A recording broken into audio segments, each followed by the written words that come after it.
Good morning. आज हम लोग पढ़ेंगे क्लास 10 के चैप्टर नंबर 3 जो कि नाम है मानव नेत्र तथा रंग बिरंगा संसार।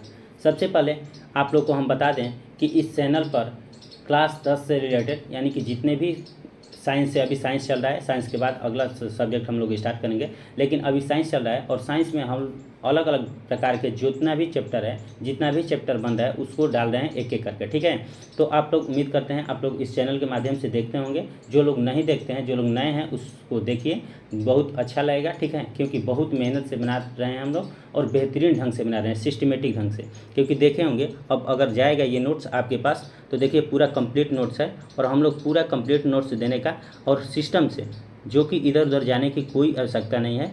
अगर इस चैनल पर आ जाइएगा तो पूरे भरपूर नोट्स आपको मिलेगा। ठीक है, देखिए आपको पूरा दिखा दे रहे हैं कि पूरा हम एकदम पूरा भरपूर नोट्स बनाए हैं। ठीक है, तो उम्मीद करता हूँ आप लोग को ये जो नोट्स है बहुत अच्छा लगेगा। ठीक है, तो चलिए हम लोग पढ़ते हैं और इसी तरह से आगे भी अगर नोट्स किसी को चाहिए तो कमेंट कर सकते हैं कि सर हमको नोट्स चाहिए, और व्हाट्सएप से जुड़ सकते हैं। और व्हाट्सएप से जुड़ने के उपरांत हम लोग नोट्स का कर देंगे, प्रोवाइड कर देंगे। तो उम्मीद है आप लोग इस तरह इसको समझ गए होंगे।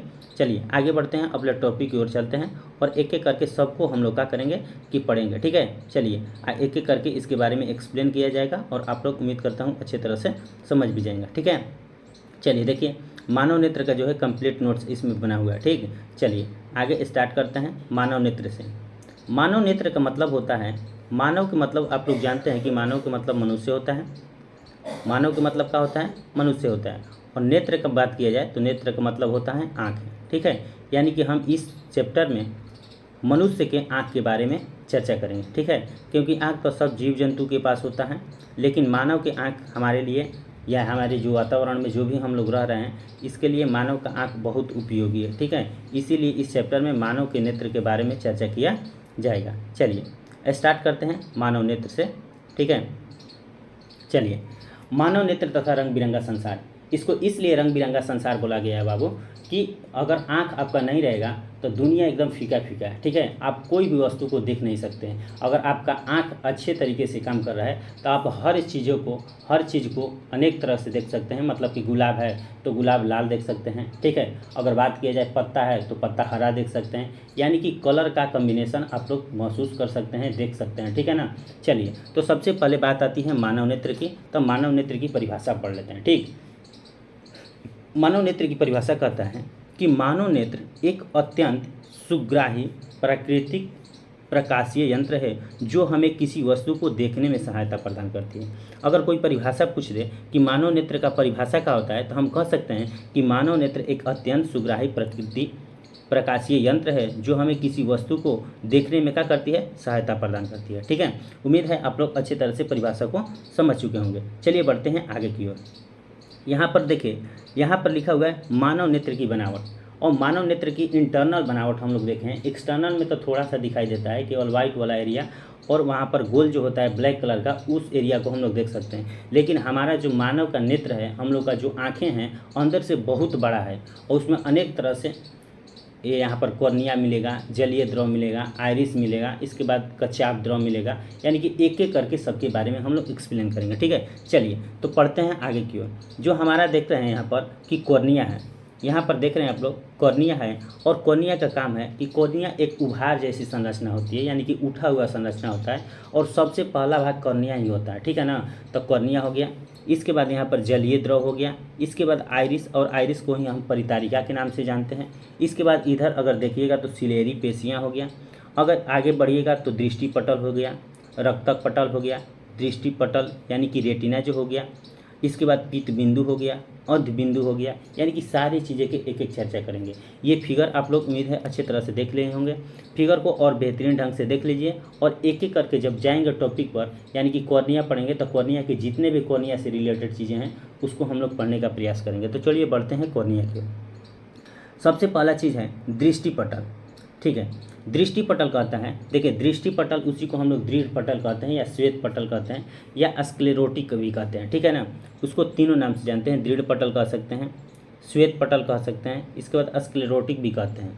यह कहता है कि नेत्र गोलक के सबसे बाहरी एवं अपारदर्शी परत होता है जिसे दृढ़ पटल कहते हैं। यह नेत्र की भीतरी भागों में भीतरों भागे जो होते हैं यानी कि भीतर के जो भाग हैं उसको सुरक्षा करने का काम करता है। किसकी बात हो रहा है? दृढ़ पटल की बात हो रहा है। तो आइए देखते हैं दृढ़ पटल यहाँ से इसमें कहाँ है। देखिए दृढ़ पटल यही है। यहाँ पर क्या होता है कि दृढ़ पटल का काम है कि ये बाहर की जो भी चीज़ें हैं उसको सुरक्षा देने का क्या करेगा? काम करेगा। एक तरह से कह सकते हैं कि गार्ड का काम करता है श्वेत पटल या दृढ़ पटल। ठीक है, चलिए आगे बढ़ते हैं कॉर्निया की ओर।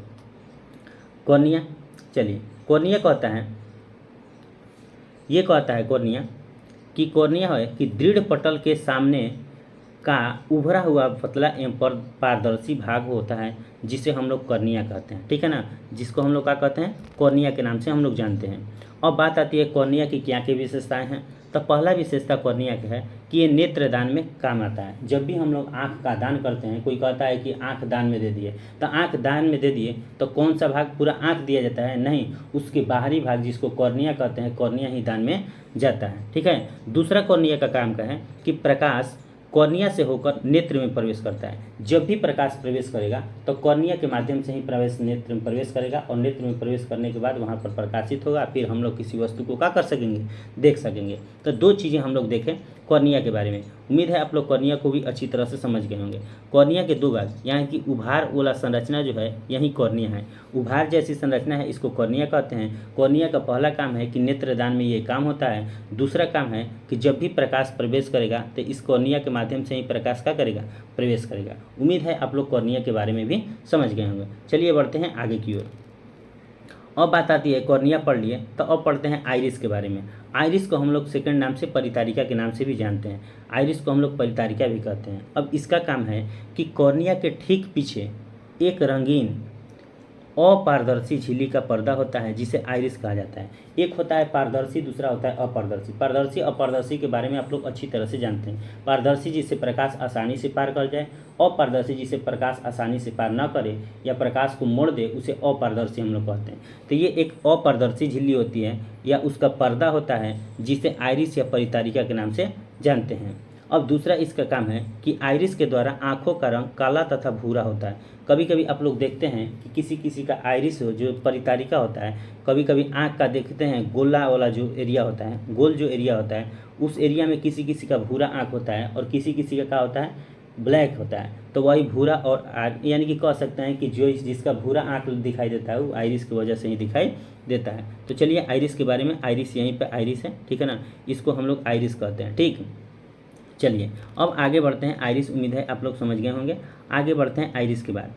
आइरिस के बाद है नेत्र तारा या पुतली, जिसको हम लोग पुतली के नाम से भी जानते हैं। ठीक है ना, पुतली का काम का है, पुतली का काम है कि इसी को नेत्र तारा या पुतली कहते हैं। ये आइरिस के बीच में एक छोटा सा छिद्र होता है जिसे पुतली कहा जाता है और जिसका अपवर्तनांक की अगर बात की जाए तो 1.4 होता है। ठीक है, चलिए तब पुतली, उम्मीद है आप लोग पुतली के बारे में भी अच्छी तरह से समझ गए होंगे। देखिए यहीं पर पुतली है। ठीक है, ये वाला जो एरिया देख रहे हैं आपका, ये वाला पुतली का एरिया है। ठीक है, ये वाला एरिया का है, पुतली है। ठीक है, उम्मीद है आप लोग अच्छी तरह से इसको समझ गए होंगे।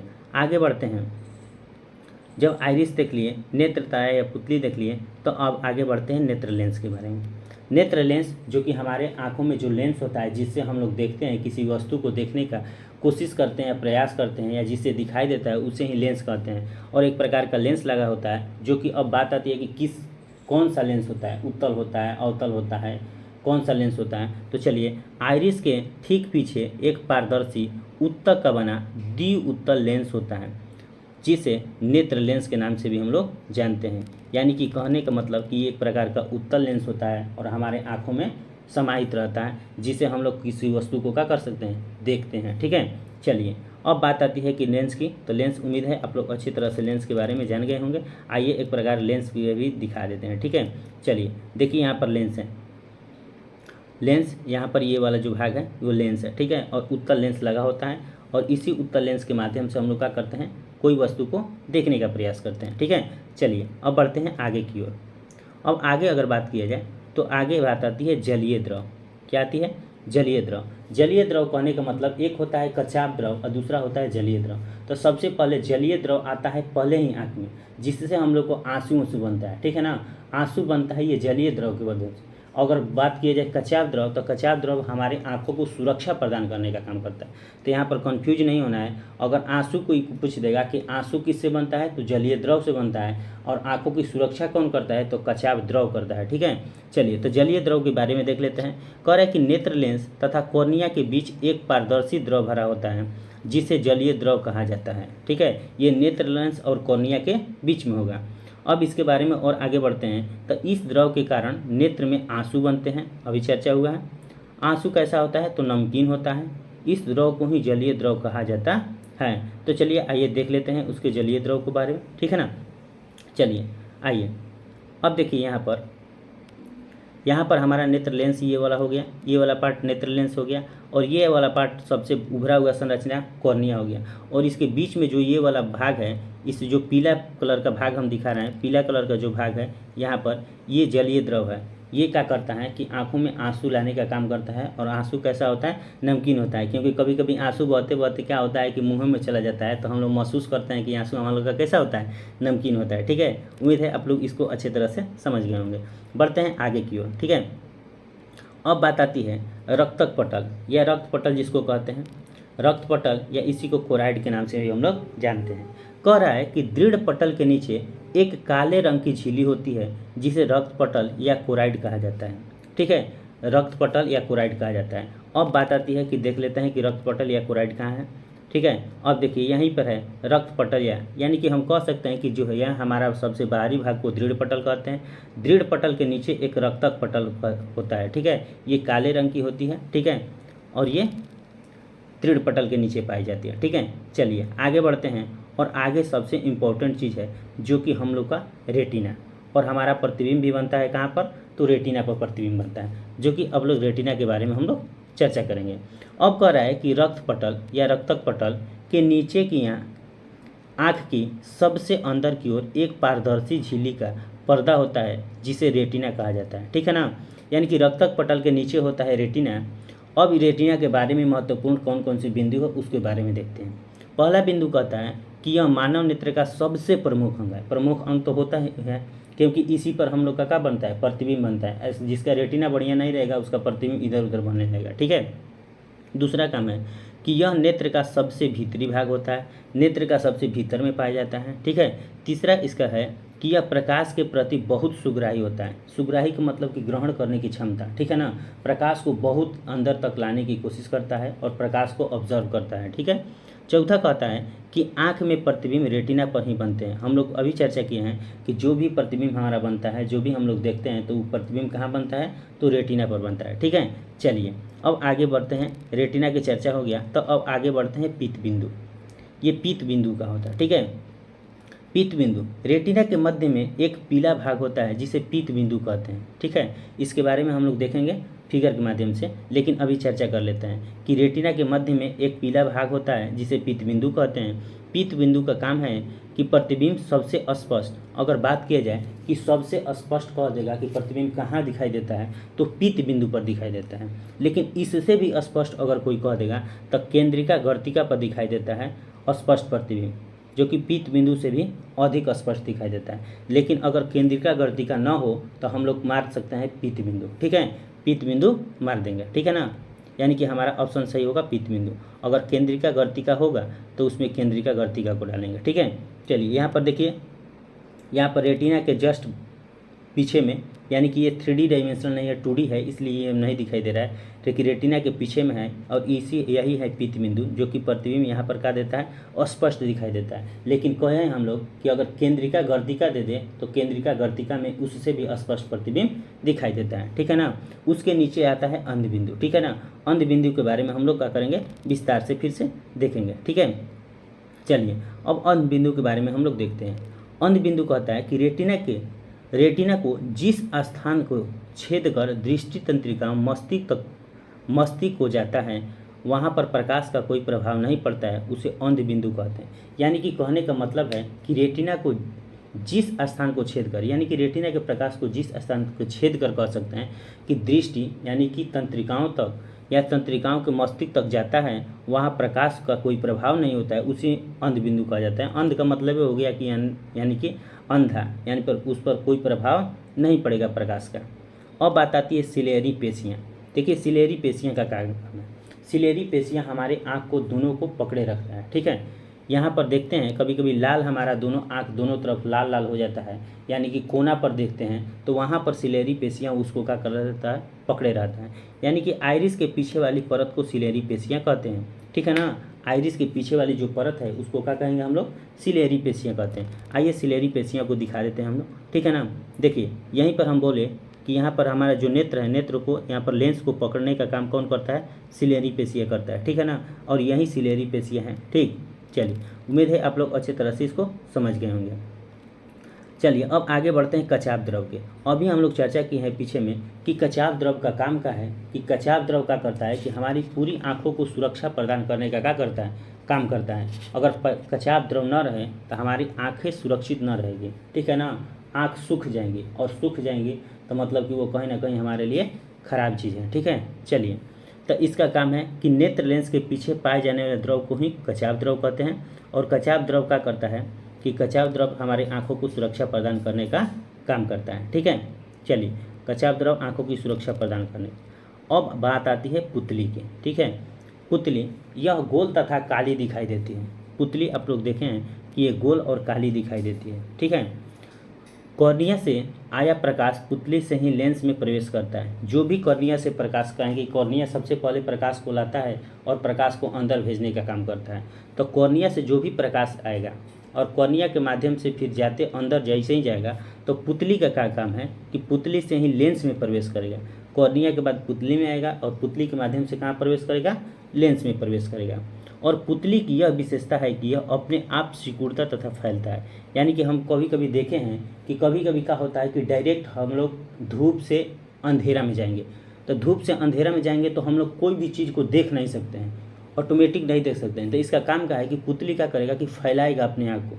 अब कुछ समय बाद हम लोग वस्तु को पूरा क्लीन एंड क्लियर दिखने लगते हैं धीरे धीरे, जब उस अंधेरा में रह जाएंगे तब। कभी कभी क्या होता है कि हम लोग अंधेरा में बैठे हैं और डायरेक्ट हम लोग धूप में आ जाएं तो क्या होता है कि हमारा आँख एकदम सिकुड़ जाता है। तो सिकुड़ जाता है तो धीरे धीरे पुतली क्या करता है कि उसको एडजस्ट करता है और धीरे धीरे फैलाने का काम करता है। तो यह पुतली ही का काम है कि यह इसकी विशेषता है कि यह अपने आप को सिकुड़ाता है और फैलाता है, ठीक है।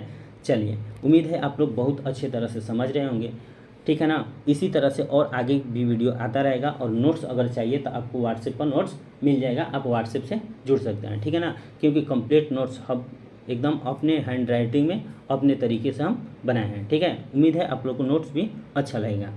अब बात आती है, आगे बढ़ते हैं हम लोग, असमंजन क्षमता। असमंजन क्षमता कहाँ आती है, अब इसके बारे में देखते हैं। कहता है कि लेंस की वह क्षमता जिसके कारण नेत्र लेंस की फोकस दूरी में परिवर्तन करके दूर तथा नज़दीक की वस्तुओं को स्पष्ट रूप से देखा जाए उसे असमंजन क्षमता कहते हैं।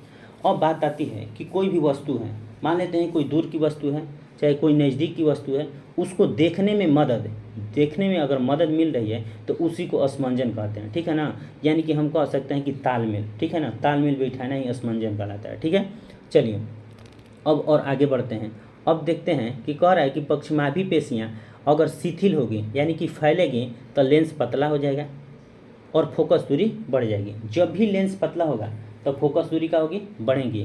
कब, जब फैलेगा तो पक्षमाभी पेशियाँ फैल जाएंगी।